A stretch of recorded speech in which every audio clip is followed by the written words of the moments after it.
आपका स्वागत है चरावली ई पाठशाला में। हम पढ़ रहे हैं दिल्ली सल्तनत की विभिन्न व्यवस्थाओं के बारे में। और पिछली क्लास में हमने पढ़ा था दिल्ली सल्तनत की स्थापत्य कला। दूसरा हमने पढ़ा था प्रशासनिक व्यवस्था के बारे में। और तीसरा हमने पढ़ा था सैन्य संगठन के बारे में। और अब हमारा अगला टॉपिक है न्याय एवं दंड व्यवस्था।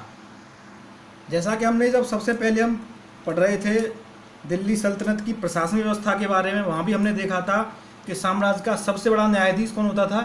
सुल्तान होता था। लेकिन सुल्तान तो सब सारे के सारे कामों को करेगा नहीं, उसने भी कुछ लोगों को ये अपना काम बांट रखा था। तो जो धार्मिक मामलों को लड़ाई झगड़ा होता था और उनके मामलों का जो निपटारा करता था वो करता था मुख्य सदर, या इसको बोलते थे मुफ्ती। यानी धार्मिक मामलों में न्याय करने वाले को क्या बोलते थे? मुफ्ती। और धार्मिक मामलों के अलावा कोई भी लड़ाई हो रही है आपस में, किसी खेत को लेकर लड़ाई हो गई, घरों में आपस में लड़ाई हो गई, नाली को लेकर लड़ाई हो गई, सर फटौवल हो गई, तो उन मामलों के लिए न्याय करता था काजी।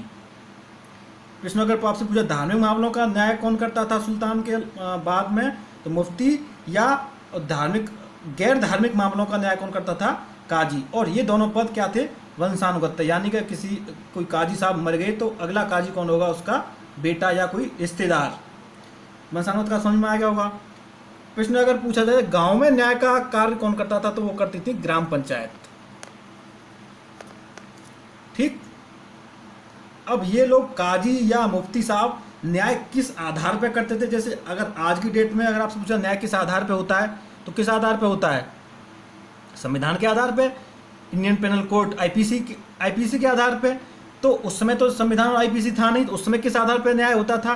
तो उस समय के न्याय के लिए कुछ स्रोत थे। उन स्रोतों के बारे में थोड़ा थोड़ा सा हम बस देखेंगे। उनको ज़्यादा रटने की, याद करने की आवश्यकता नहीं, बस चीज़ें हमारे माइंड में होनी चाहिए। तो वो उस समय स्रोत थे साहब। एक तो था कुरान। कुरान तो आज भी इस्लाम धर्म का सबसे पवित्र ग्रंथ है। तो जो कुरान में लिखी हुई हैं बातें, कुरान को सबको फॉलो करना है। जो कुरान से अलग जा रहा होगा उसके आधार पर ही न्याय होगा। दूसरा होता है एक हदीस। अगर आपसे पूछा हदीस क्या है, तो हदीस क्या है कि पैगंबर के कथनों एवं कार्यों का जो उल्लेख जिस ग्रंथ में है उसे हदीस कहते हैं। तो हदीस के आधार, एक तो कुरान आधार हो गया, एक हदीस हो गया। तीसरा आधार था इजमा। ये इजमा क्या है? मुजहिद द्वारा व्याख्या किया गया कानून। यह अल्लाह की इच्छा का ही रूप माना जाता है। और ये मुजहिद कौन है? मुजहिद है जो इस्लामी कानूनों की व्याख्या करने वाला जो व्यक्ति होता है उसे मुजहिद बोलते हैं। और चौथा है कयास। कयास क्या है? तर्क अथवा विश्लेषण के आधार पर। यानी कि कई सारी चीज़ें जो इन सब में मैच नहीं खा रही हैं, तो अब कयास को होता है क्यास लगाओगे, उसने क्या किया होगा। तो कयास यानी कि पिछली जो घटना हुई है उस चीज़ों को मनोवैज्ञानिक या साइकोलॉजी के आधार पर चीज़ों को जज करना, उसे बोलते हैं कयास।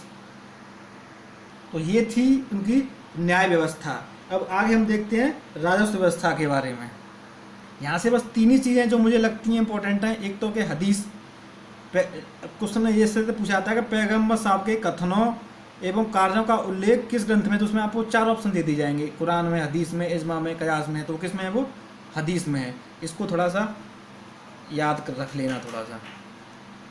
क्यास तो आप समझते हैं, क्यास के अर्थ से समझ में आ जाओ। क्यास क्या है? एक तरह से चीज़ों को, किसी चीज़ों को जज करना, या बोल सकते हैं एक आइडिया लगाना। तो इसमें कुछ याद करने की बात नहीं है, ये मुझे कुछ लगता नहीं इंपॉर्टेंट है। कुरान तो आपको पता ही है। एक तो हदीस हो गया इंपॉर्टेंट। दूसरा है ये न्याय। धार्मिक मामलों का न्याय कौन करता था? मुफ्ती या मुख्य सदर। और अन्य मुकदमों का निर्णय कौन करता था? काजी। तो काजी, मुफ्ती, और ये पद दोनों वंशानुगत थे। और तीसरा हो गया हदीस। ये तीन चीज़ें आपको इंपॉर्टेंट हैं। गांव की समझ आती है तो ग्राम पंचायत आपको टिक करना ही है। अगला है आपका राजस्व व्यवस्था। इस राजस्व व्यवस्था के बारे में भी आप 90% पहले ही पढ़ चुके हैं। अब बस चीज़ों को थोड़ा सा हमें मेमोराइज करना है, यानी कि याद करना है और एक जगह इकट्ठा करना है। तो सबसे पहले प्रश्न, अगर एक प्रश्न यहाँ से बहुत पूछा जाता है कि किसके सिक्कों पर देवी लक्ष्मी की आकृति अंकित थी? उसका नाम है मोहम्मद गौरी। जब हम गौरी का चैप्टर पढ़ रहे थे उस समय भी हमने ये चीज़ पढ़ी थी। आज अब फिर दोबारा से पढ़ लेते हैं। तो एक तो ये प्रश्न बहुत इंपॉर्टेंट है, बहुत बार पूछा गया है। देवी लक्ष्मी की आकृति किसके द्वारा सिक्कों पर अंकित थी? तो वो मोहम्मद गौरी। उसके बाद हम आगे बढ़ते हैं। जब हम इल्तुतमिश के बारे में पढ़ रहे थे तो हमने वहाँ पर देखा था कि इल्तुतमिश ने अपनी राजस्व व्यवस्था को सुदृढ़ करने के लिए दो तरह के सिक्के चलाए थे। एक सिक्का चलाया था तांबे का, दूसरा चलाया था इसने चांदी का। चांदी के सिक्के को क्या टका बोलते थे और तांबे के सिक्के को जीतल बोलते थे। जीतल का प्रयोग आगे भी हुआ है। तो यहाँ पे अगर पूछा जाए कि दो तरह के प्रश्न पूछे जाएंगे तो कौन कौन से सिक्के चलाए, टका चलाया, जीतल चलाया। जीतल क्या होता था, तांबे का होता था, और टका क्या होता था, चांदी का होता था। तीन चीज़ें हो गई, देवी लक्ष्मी की आकृति, मोहम्मद गौरी, एक टका और जीतल, ये दोनों इल्तुतमिश ने चलाए। आगे चांदी और तांबे के सिक्के चलाए इल्तुतमिश ने, लेकिन बाद में जब तुगलक आया, मोहम्मद बिन तुगलक आया, तो उसने चलाए सोने के सिक्के। और उन सोने के सिक्कों को क्या बोला जाता था, दीनार। और ये दीनार नाम किसने दिया था, इब्न बतूता ने। इब्न बतूता कहाँ से आया था, मोरक्को से 1333 ईस्वी में। तो इस इब्न बतूता ने इन सिक्कों को नाम दिया था दिनार। यहाँ से दो तीन प्रश्न बन गए आपके। एक तो इब्न बतूता किसके शासन में आया, मोहम्मद बिन तुगलक के शासन में आया। कब आया, 1333 में। कहाँ का था, मोरक्को का था। अब सोने का सिक्का किसने चलाया, मोहम्मद बिन तुगलक ने चलाया। इन सोने सिक्कों का क्या नाम था, दिनार। ठीक है, ये चीज़ आप पढ़ चुके हैं, बस थोड़ा सा याद करने की आवश्यकता है। अगला, बाद में सोने के सिक्के के बदले अदली नामक सिक्का भी मोहम्मद बिन तुगलक ने ही चलाया था।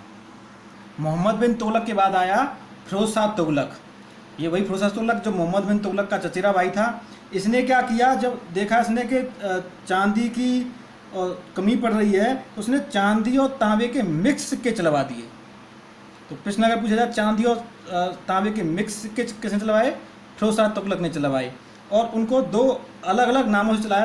उनका नाम था एक अद्दा, एक बिस। अद्दा जैसे आपके नाम से पता, अद्दा मतलब आधा। ये क्या होता था, ये जीतल का 50%, जीतल का आधा। और बिस क्या होता था, जीतल का 25%। जीतल क्या, जीतल ये वही है जो पहले तांबे के सिक्के होते थे, जो जिसने चलाए थे, इल्तुतमिश ने चलाए थे। अब आपको इस जीतल को और इस जीतल को कोरिलेट करने में, ये जीतल और ये जीतल दोनों को कोरिलेट करने में अब आसानी हो रही है। पहले आप बड़े कंफ्यूज हो रहे होंगे। ये कुछ प्रमुख कर थे इनके ज़माने में, जैसे कि एक होता था उस्र। उस्र क्या होता था, उस्र और खराज, ये दो कर थे। ये दोनों क्या थे, ये थे भूमि कर। उस्र किससे लिया जाता था, उस्र लिया जाता था मुसलमानों से। और खराज लिया जाता था गैर मुसलमान से।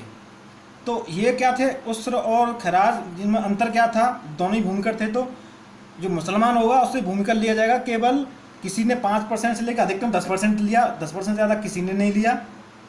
और खराज किसी ने 33 यानी कि 1/, जो आप पैदा कर रहे हो उसके 1/3 से कम किसी भी सुल्तान ने नहीं लिया। और अधिकतम उसको 50% तक लिया गया। यानी कि जो किसी ने रियायत दी तो केवल 1/3 तक ही दी। जैसे आजकल भी एक बड़ी फेमस कहावत है, खैराज कितनी बट रही। खैराज यानी कि तो मैं जो पैदा कर रहा हूँ उसको मैं फ्री में तुझे नहीं दे दूँगा। तो लेकिन उस समय देना पड़ता था। अगर आप वही अगर हिंदू के मुसलमान बन जाएगा तो उस तुरंत, जैसे आज मैं हिंदू हूँ, इस साल का मुझको टैक्स देना पड़ा है 50%, और अगले साल मैं मुसलमान बन गया तो मुझे टैक्स देना पड़ेगा केवल 5 से 10%। समझ लो ना। तो उस समय धर्म परिवर्तन के लिए कैसे कैसे युक्तियाँ अपनाई गई थी। इसमें प्रश्न पूछा जाएगा तो आपको ये परसेंटेज के बारे में पूछा जा सकता है, या बोल सकते हैं खराज किससे लिया जाता था, मुसलमानों से, गैर मुसलमानों से, दोनों से।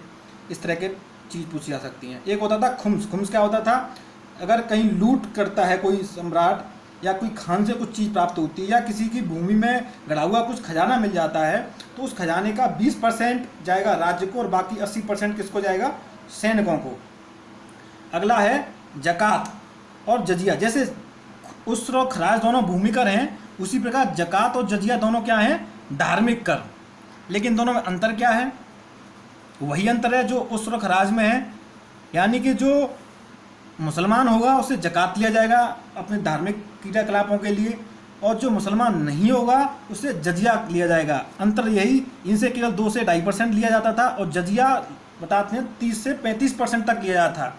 यानी कि अगर आप भूमि कर रहे हो, खेती कर रहे हो, अगर आप मुसलमान नहीं हो तो आपको सुल्तान को टैक्स ज़्यादा देना है, और अगर आप अपने मंदिरों में पूजा अर्चना करने जा रहे हो तो भी आपको टैक्स देना है। यही तो कारण था कि उस समय में बहुत बड़े पैमाने पर हिंदुओं से मुसलमान बनने की प्रक्रिया प्रारंभ हो गई थी। क्या करते लोग, भूखे रहते, मर जाते, भगवान की पूजा करने से क्या मिल रहा था उनको, अपने भूखे भूखे मर रहे थे बेचारे, इसलिए उन्होंने, बहुत लोगों ने अपने आप को धर्मांतरण किया।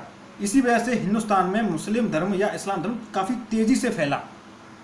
किसी को मार के, पीट के या दबाव में कभी भी धर्म परिवर्तन करने वाली संख्या लोगों की 2 से 3% होती है, लेकिन मजबूरी में धर्म परिवर्तन करने वाले, पेट के लिए लोग कुछ भी कर जाएंगे। इस जजिया कर के बारे में हम पूरा विस्तार से पढ़ चुके हैं पिछली क्लासों में। ये कब बंद हुआ, कब शुरू हुआ, कब कहाँ हुआ, क्या हुआ, इससे संबंधित बहुत प्रश्न आते हैं, इसलिए हमने इसके बारे में अलग से आपको एक क्लास दे ही दी है पीछे। अलाउद्दीन खिलजी तथा मोहम्मद बिन तुगलक को छोड़कर किसी भी सुल्तान ने भूमि की पैमाइश करके लगान लेने की पद्धति नहीं रखी थी। बाकी सब आओ कैसे भी जो पैदा कर रहे हो देते जाओ, लेकिन अलाउद्दीन खिलजी आए जिसने सबसे पहले भूमि को पैमाइश करने की व्यवस्था की थी। बाद में मोहम्मद बिन तुगलक ने भी भूमि की पैमाइश के आधार पर ही टैक्स लिया था। तो अब जैसे फिरोज तुगलक के बारे में जब हम पढ़ रहे थे, हमने देखा था इसने बहुत सारी नहरों का निर्माण कराया था, और उन नहरों का निर्माण फलस्वरूप उसने क्या किया, नहरों का निर्माण कराने पैसा खर्च हुआ होगा, उससे नहरों से लोगों को ज़मीन की सिंचाई करने में काफ़ी आसानी हो गई थी, लोगों की पैदावार बढ़ गई थी। तो उसके बदले इसने क्या किया, एक टैक्स लगाया जिसे सिंचाई कर बोलते थे। उस टैक्स का नाम था हके सर्व। तुगलक वाले चैप्टर में इसको पढ़ चुके हैं। और ये हके सर्व कितना लिया जाता था, ये लिया जाता था उत्पादन का 10%। ठीक है। आगे अलाउद्दीन खिलजी ने 2 तरह के टैक्स लिए थे। एक लिया था मकान कर, अगर आप घर बनाओगे तो आपको टैक्स देना पड़ेगा। दूसरा था चराई कर। चराई कर यानी कि पशुओं को चराओगे तो आपको टैक्स देना पड़ेगा, ये दुधारू पशुओं से लिया जाता था। तो ये बस कुछ तरह के टैक्स हैं, कर हैं, इनको थोड़ा सा ध्यान देना और इंगित कर लेना कहीं पे भी। आगे है खालसा भूमि, इसके बारे में हम पहले ही पढ़ लिया था। खालसा भूमि यानी कि जो सुल्तान की भूमि मानी जाती थी। और ये नीचे क्या लिखा हुआ, इल्तुतमिश पहला सुल्तान जिसने भारत में एकता प्रणाली प्रारंभ की, सैनिकों को वेतन के बदले भूमि देना। अच्छी तरह से 2 बार 3 बार 4 बार हम इस चीज़ को, एकता प्रणाली को पहले ही पढ़ चुके हैं, 10 बार पढ़ चुके हैं। तो एकता प्रणाली किसने लागू की, इल्तुतमिश ने। एकता प्रणाली क्या है, सैनिकों को वेतन के बदले भूमि देना। अलाउद्दीन खिलजी ने सैनिकों को नगद वेतन प्रणाली प्रारंभ की, पहले ही पढ़ लिया, 2 बार 3 बार 4 बार 10 बार पढ़ लेंगे, कोई दिक्कत नहीं है। नगद वेतन प्रारंभ किया। अलाउद्दीन एक काम क्या किया, स्थायी सेना बनाई। और क्या काम किया, सेना के लिए कपड़े सिलवाए यानी कि ड्रेस बनवाई। किसने किया, अलाउद्दीन खिलजी ने। ये सब काम क्यों किए थे, क्योंकि उसको सैनिकों की आवश्यकता थी। सैनिकों की आवश्यकता क्यों की, क्योंकि सबसे ज़्यादा पूरी दिल्ली सल्तनत में मंगोल आक्रमण अलाउद्दीन खिलजी के टाइम पे हुए। और मंगोलों से लड़ने के लिए सैनिकों की आवश्यकता थी, इसलिए सैनिकों के लिए नगद वेतन देना, स्थायी उनको रखना, उनके लिए ड्रेस सिलवाना, ये उसकी मजबूरी थी। जैसा कि हमने अभी ये देखा कि अलाउद्दीन खिलजी और मोहम्मद बिन तुगलक को छोड़ के किसी ने भी भूमि को नाप के आधार पर टैक्स नहीं लिया, आओ लेते गए। लेकिन अलाउद्दीन खिलजी और मोहम्मद बिन तुगलक ही ऐसे 2 व्यक्ति थे जिन्होंने कृषि के कार्य में कुछ अच्छा काम करने की सोची। अगर कृषि से संबंधित, कृषि सुधार से संबंधित अगर कोई प्रश्न आपसे पूछा जाता है और उसमें अलाउद्दीन खिलजी या मोहम्मद बिन तुगलक कोई ऑप्शन होते हैं, तो आप उन्हीं दोनों में से एक को करना। अगर दोनों होंगे तो फिर पर्टिकुलर क्वेश्चन पूछा जाएगा। जैसे कि अगर दोनों ऑप्शन में पड़े होंगे तो कुछ प्रश्न यही होगा कि भूमि की माप की इकाई आरंभ किसने की, अलाउद्दीन खिलजी ने की। और उस भूमि की नाप की क्या बोलते थे, बिस्वा। ये आज भी चल रही है। जैसे पहले ही बताया था कि 1 बीघा में, बीघा की छोटी इकाई जो होती है वो बिस्वा ही होती है, इसे बिसे बोलते हैं। अगर मोहम्मद बिन तुगलक से प्रश्न पूछा जाएगा तो ये पूछा जाएगा कि अलग कृषि विभाग की स्थापना किसने की, मोहम्मद बिन तुगलक ने की। पहले ही हमने देखा था दीवाने कोई, ये दीवाने कोई किसने प्रारंभ किया था, मोहम्मद बिन तुगलक ने। ये क्या था, एक अलग से कृषि विभाग था। तो अगर प्रश्न पूछा जाएगा कि कृषि सुधार किसने की, तो उसमें इन दोनों में से केवल कोई एक ऑप्शन होगा। और अलग अगर दोनों ऑप्शन किसी प्रश्न में पड़े होंगे तो फिर पर्टिकुलर क्वेश्चन पूछा जाएगा। जैसे कि अगर दोनों पड़े होंगे तो प्रश्न पूछा जाएगा भूमि की मापन की इकाई प्रारंभ किसने की, अलाउद्दीन खिलजी ने की। और पृथक कृषि विभाग मोहम्मद बिन तुगलक ने। एक जिस तरह से इसने इकाई बनाई थी, उसी प्रकार आगे चल के सिकंदर लोदी ने एक पैमाना बनाया था भूमि को नापने के लिए, जिससे उसने नाम दिया था गजे सिकंदरी का। और ये गजे सिकंदरी कितना, उसकी नाप क्या थी, वो थी 30 इंच। यहाँ से 2 प्रश्न बनेंगे। गजे सिकंदरी किसने चलाया, सिकंदर लोदी ने चलाया। और गजे सिकंदरी की माप क्या थी, 30 इंच। अब इनको समझ थोड़ा सा, अब आपको इनको थोड़ा सा ध्यान रखना पड़ेगा। भूमि की माप की इकाई अलाउद्दीन खिलजी, और ये क्या है, पैमाना है, और ये भूमि की नापने की इकाई है। इस तरह आपका ये राजस्व व्यवस्था वाला चैप्टर भी खत्म होता है। आगे आप पढ़ेंगे संगीत कला और भाषा साहित्य, और इसी के साथ पूरा दिल्ली सल्तनत हमारा पूरी तरह से हो जाएगा एकदम से क्लोज। उम्मीद है आपको ये क्लास बोर नहीं कर रही होंगी। हमने जो पहले पढ़ रखा है उसी को हम पढ़ रहे हैं, लेकिन हम अब इनको एक जगह रख के पढ़ रहे हैं और उन चीज़ों पर ज़्यादा फोकस कर रहे हैं जहाँ से आपके प्रश्न उठाए जाते हैं। चलिए मिलते हैं अब अगली क्लास में संगीत कला के साथ।